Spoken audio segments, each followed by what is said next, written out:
पहले पॉइंट तो जनाब स्पीकर ये है कि खत्म नबूवत के हवाले से इसी मोअज़्ज़ज़ ऐवान ने आज से 50 साल पहले कानून पेश किया था और अहमदीज़ को गैर मुस्लिम डिक्लेयर किया था। तो हमारी तजवीज़ है जनाब स्पीकर की यहाँ पे हम लोग उस चीज़ को 7 सितंबर के दिन यहाँ पे इजलास ज़रूर होना चाहिए और उसके दिन यहाँ पे हम लोग इसको रेजोल्यूशन के तहत लाएं। बोथ हाउसेस का हमारा जॉइंट सेटिंग यहाँ पे होनी चाहिए और उस पे हम लोग इस चीज को सेलिब्रेट करें। नंबर एक।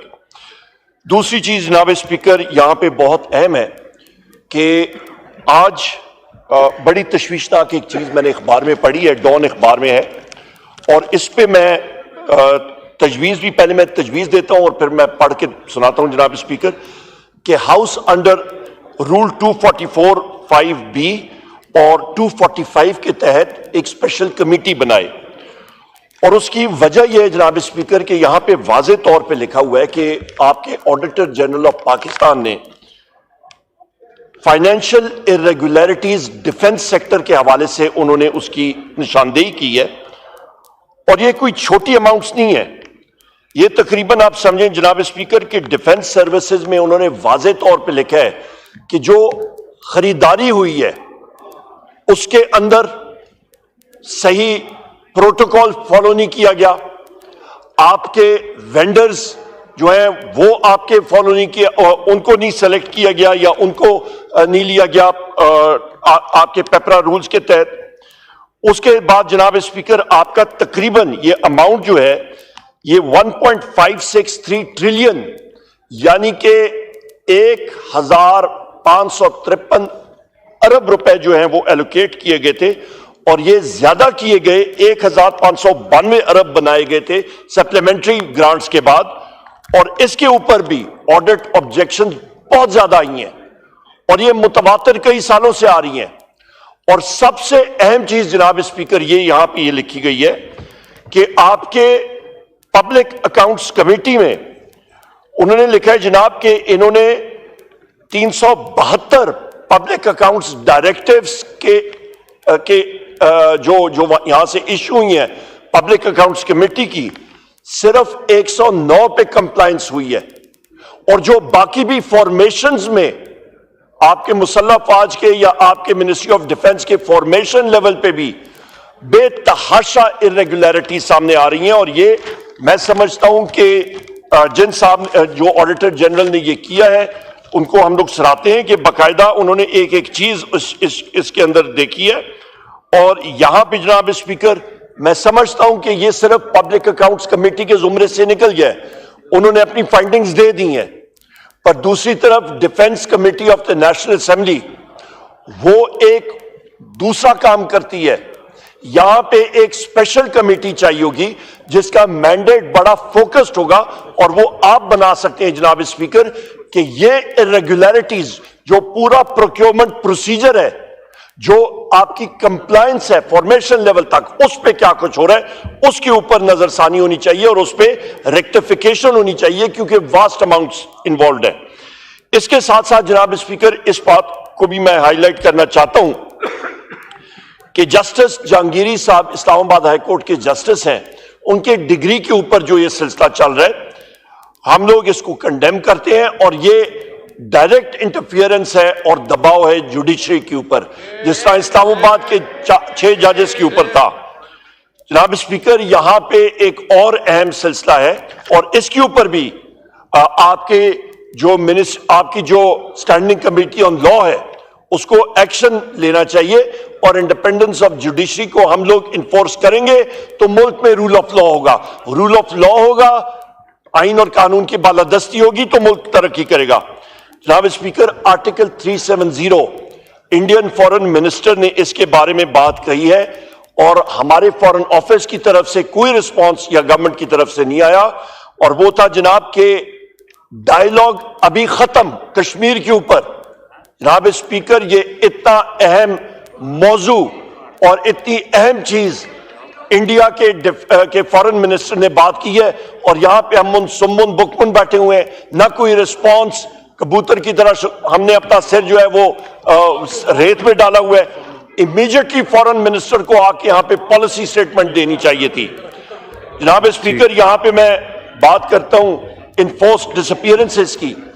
इसी फ्लोर पे पीएम ने कमिट किया था जिस दिन आपके हानिया साहब की शहादत हुई थी और उसके बाद इस हाउस ने ज्वाइंट रेजोल्यूशन पेश किया था, तो शहबाज शरीफ ने यहां पे कमिट किया था कि इनफोर्स्ड डिसअपीयरेंस के ऊपर उसकी स्टेटमेंट और पॉलिसी स्टेटमेंट आ गई है।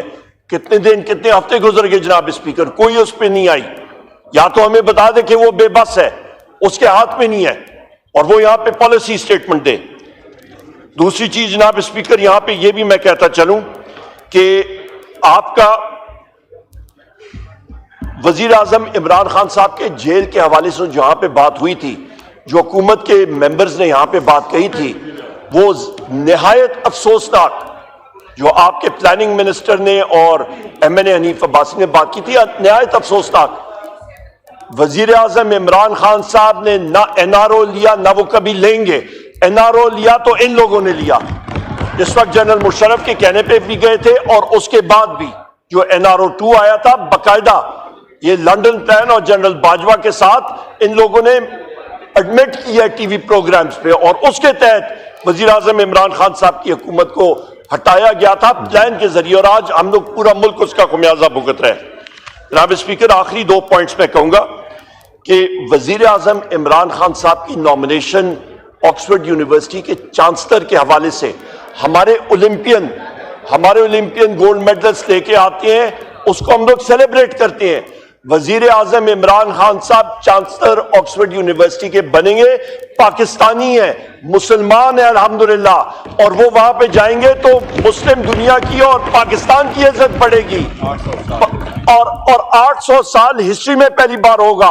आप पैरोकियल सोच, नैरो और तंग नजर से ना देखें, सेलिब्रेट करें, बजाय इसके कि आप हैंड रिंगिंग करें और इस पे आप कहें कि जी ये हो गया या वो हो गया। सपोर्ट करना चाहिए उनकी कैंडिडेचर को।